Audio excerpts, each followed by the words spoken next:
മലയാള സിനിമയിലെ പല ജനപ്രിയ ചിത്രങ്ങളും ഈ അടുത്ത കാലത്ത് റീമാസ്റ്റർ ചെയ്ത തിയേറ്ററുകളിൽ വീണ്ടും റിലീസ് ചെയ്തിട്ടുണ്ട്. ഈ അടുത്തിടെ റിലീസ് ചെയ്ത ദേവദൂതൻ ഗംഭീര അഭിപ്രായം നേടി മുന്നേറുകയാണ്. മലയാള സിനിമയിലെ എക്കാലത്തെ മികച്ച ക്ലാസിക് ചിത്രങ്ങളിൽ ഒന്നായ മണിച്ചിത്രത്താഴ് വീണ്ടും തിയേറ്ററുകളിൽ റിലീസ് ചെയ്യാൻ ഒരുങ്ങുന്നു. ഫാസിൽ സംവിധാനം ചെയ്ത ഈ ചിത്രം ഓഗസ്റ്റ് 17 വീണ്ടും റിലീസിന് ഒരുങ്ങുകയാണ്. ഡോൾബി അറ്റ്മോസ് ശബ്ദത്തോടെ 4K പതിപ്പിലേക്ക് റീമാസ്റ്റർ ചെയ്താണ് ചിത്രം പ്രേക്ഷകരിലേക്ക് വീണ്ടും എത്തുന്നത്. 1993 ഈ സൈക്കോളജിക്കൽ ത്രില്ലർ ആദ്യമായി പുറത്തിറങ്ങിയത്. സുരേഷ് ഗോപി, ശോഭന, മോഹൻലാൽ എന്നിവർ പ്രധാന കഥാപാത്രങ്ങളെ അവതരിപ്പിച്ച ഈ ചിത്രം അക്കാലത്ത് വൻ ഹിറ്റായിരുന്നു. ഇന്നും തലമുറകളെ വിസ്മയിപ്പിക്കുന്ന മലയാള സിനിമയാണ് മണിച്ചിത്രത്താഴ്. ആധുനിക സാങ്കേതിക വിദ്യകളുടെ സഹായത്തോടെ 4K അറ്റ്മോസിൽ റീമാസ്റ്റർ ചെയ്ത ചിത്രം വീണ്ടും തിയേറ്ററുകളിലെത്തുമ്പോൾ അത് തീർച്ചയായും മലയാള സിനിമാ പ്രേമികൾക്ക് മറക്കാനാവാത്ത ഒരു അനുഭവമായിരിക്കും.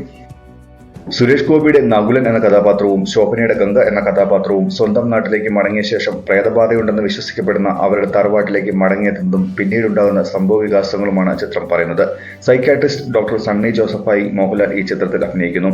ഇന്ത്യൻ സിനിമയിലെ ഏറ്റവും മികച്ച സൈക്കോളജിക്കൽ ത്രില്ലർ ചിത്രങ്ങളിൽ ഒന്നായി ഈ ചിത്രം മാറിയതാണ്. 1993 ഫാസിൽ സംവിധാനം ചെയ്ത ഈ ചിത്രത്തിന്റെ തിരക്കഥ എഴുതിയിരിക്കുന്നത് മധു മുട്ടമാണ്. സ്വർഗചിത്രയുടെ ബാനറിൽ സ്വർഗചിത്ര അപ്പച്ചനാണ് ഈ ചിത്രം നിർമ്മിച്ചിരിക്കുന്നത്. മനുഷ്യന്റെ മാനസികാരോഗ്യവുമായി ബന്ധപ്പെട്ട് മലയാള ചലച്ചിത്രത്തിൽ മുൻപംഗമില്ലാത്ത ഒരു ഇതിവൃത്തമാണ് ഈ ചിത്രത്തിന്റേത്. പ്രമുഖ സംവിധായകരായ സിദ്ദിഖ് ലാൽ, പ്രിയദർശൻ, സിബി മലയിൽ എന്നിവർ ഈ ചിത്രത്തിൽ ഫാസിലിനൊപ്പം രണ്ടാം യൂണിറ്റ് സംവിധായകരായും ഈ ചിത്രത്തിൽ പ്രവർത്തിച്ചിട്ടുണ്ട്. 1993 ഏറ്റവും നല്ല ജനപ്രിയ ചിത്രത്തിനുള്ള ദേശീയ, സംസ്ഥാന പുരസ്കാരങ്ങൾ ഈ ചിത്രം നേടുകയും ചെയ്തു. ഗംഗ എന്ന കേന്ദ്ര കഥാപാത്രത്തെ അനശ്വരമാക്കിയ ശോഭനയ്ക്ക് ഏറ്റവും നല്ല നടിക്കുള്ള ദേശീയ പുരസ്കാരവും ലഭിച്ചു. ഇന്ത്യയുടെ വിവിധ ഭാഷകളിൽ ഈ ചിത്രം വീണ്ടും റീമേക്ക് ചെയ്തിട്ടുണ്ട്. 2004 കന്നഡയിൽ ആത്മമിത്ര എന്ന പേരിലും തമിഴിൽ ചന്ദ്രമുഖിയായും ബംഗാളിൽ രാജ്മോഹമായും അക്ഷയ് കുമാറും വിദ്യാബാലനും അഭിനയിച്ച് ഭൂത് ഭുലയ്യ എന്ന പേരിൽ 2007 ഹിന്ദിയിലും ചിത്രം പുറത്തിറക്കി. പുതിയ കാലത്തിന്റെ സാങ്കേതിക വിദ്യകൾ ഉപയോഗപ്പെടുത്തി ശബ്ദത്തിലും ദൃശ്യത്തിലും കൂടുതൽ മികവും വരുത്തി ഓഗസ്റ്റ് 17 വീണ്ടും തിയേറ്ററുകളിലെത്തുന്ന മണിച്ചിത്രത്താഴിന്റെ കേരളത്തിലെ പ്രീമിയർ ഷോയാണ് വ്യാഴാഴ്ച കൊച്ചിയിൽ വെച്ച് നടന്നത്.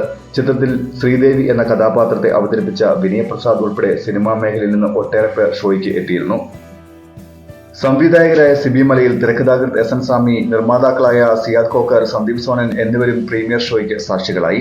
സംവിധായകൻ ഫാസിലും നിർമ്മാതാവ് സ്വർഗചിത്ര അപ്പച്ചനും റീമാസ്റ്ററിംഗിന് നേതൃത്വം നൽകിയ മാറ്റ്നി നൌ ചേർന്നാണ് സിനിമ പുറത്തിറക്കുന്നത്. E4 എന്റർടൈൻമെന്റ് ആണ് ചിത്രം വിതരണം ചെയ്യുന്നത്.